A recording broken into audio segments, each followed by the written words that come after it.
ایک بڑا حساس موضوع ہے۔ رشتے ناتوں میں اولاد کی رعایت کرو، اپنی اولاد کی پسند ناپسند کا خیال کرو، ان پر مسلط مت کرو۔ اولاد سے کہتا ہوں کورٹ کی شادیاں نہ کرو، عشق معشوقی کی شادیاں نہ کرو، یہ 99.9% ناکام ہو جاتی ہیں۔ زندگی اور چیز ہے، عشق معشوقی اور چیز۔ اپنے ماں باپ کی دعائیں برکتیں لے کر شادی کرو۔ لیکن ماں باپ سے کہتا ہوں اگر کہیں بچی کہہ دے میں نے نہیں کرنی یہاں، تو اللہ کے واسطے اس کی رعایت کرو، اس کو گائے بھینس نہ بناؤ کہ جس قلے نال مرضی جا کے بن چھڈو۔ انسان ہے، جانور نہیں ہے، انسان ہے۔ زندگی جس نے گزارنی اس کی رعایت کرو، اس کی رعایت کرو۔ اولاد سے کہتا ہوں ایسے لو میرج اور گرل فرینڈ بوائے فرینڈ ہمارا کلچر نہیں ہے، یہ ہلاکت اور تباہی کا راستہ۔ میں قربان جاؤں میرے نبی کہ صاحبزادی جنت کی عورتوں کی سردار کا رشتہ آسمان پہ طے ہو چکا ہے کہ علی کے ساتھ کیا جائے گا۔ خبر آ چکی، جبریل آ چکے ہیں کہ یا رسول اللہ فاطمہ علی کے لیے ہے، اور حضرت علی رشتے کا پیغام لے کر آئے ہیں، اور آپ فرما رہے ہیں انشاءاللہ۔ ہاں نہیں کی، کہا انشاءاللہ۔ ہاں تو ہو چکی ہے، انشاءاللہ۔ ہاں کیوں نہیں کی؟ ہاں ہو چکی۔ آپ کو سبق سکھانے کے، ہمیں شریعت سکھانے کے۔ گھر تشریف لے گئے، فاطمہ بیٹی علی کا رشتہ آیا ہے، ہاں کر دوں۔ اللہ اکبر۔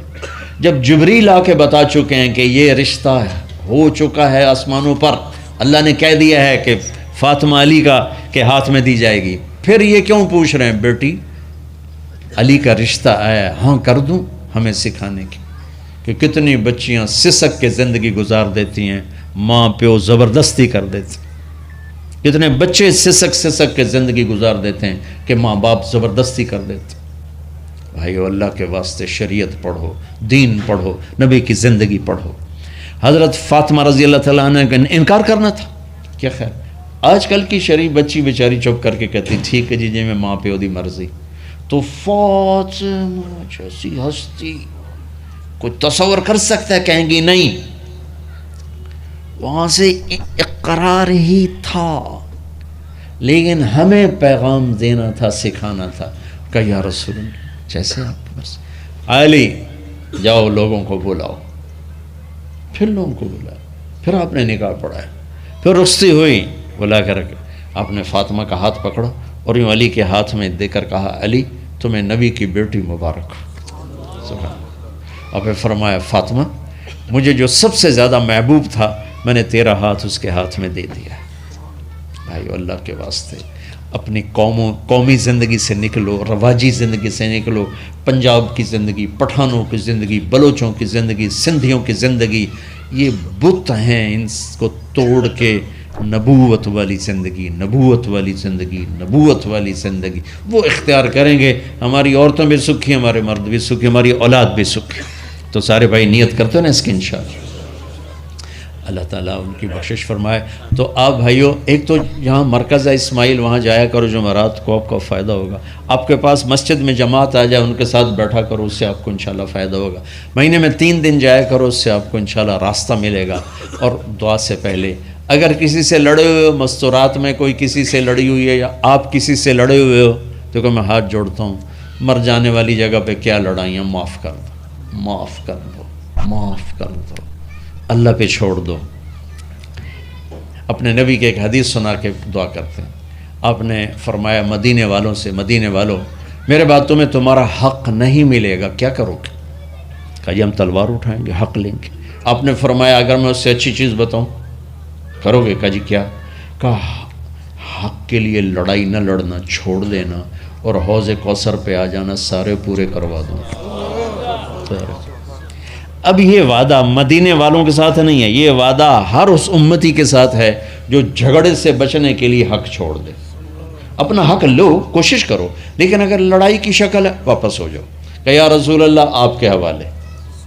آپ نے مدینے والوں میں ہمیں بھی شامل کیا ہے، جس کا حق مارا جائے اور لڑے نہیں، چھوڑ دے، صبر کر جائے، میرے انتظار کر آنکھیں بند ہونے کا کہ میرا نبی تیرا وکیل ہوگا اور اللہ جج ہوگا، ان ویکھیا فیصلہ کہیں دا ہوندا ہے۔ پھر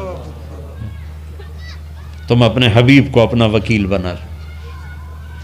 اب معاف کر دو، عورتیں بھی معاف کر دیں، آپ بھی معاف کر دیں، گلے لگو، امت بنو، محبت سے رہو کیا 4 دن کی زندگی میں نفرتوں کی آگ بھڑکانا، محبت کے پھول بکھیر کے چلے جاؤ، کیا ظلمتیں پھیلانا، اپنے حصے کی شمع جلا کے چلے جاؤ۔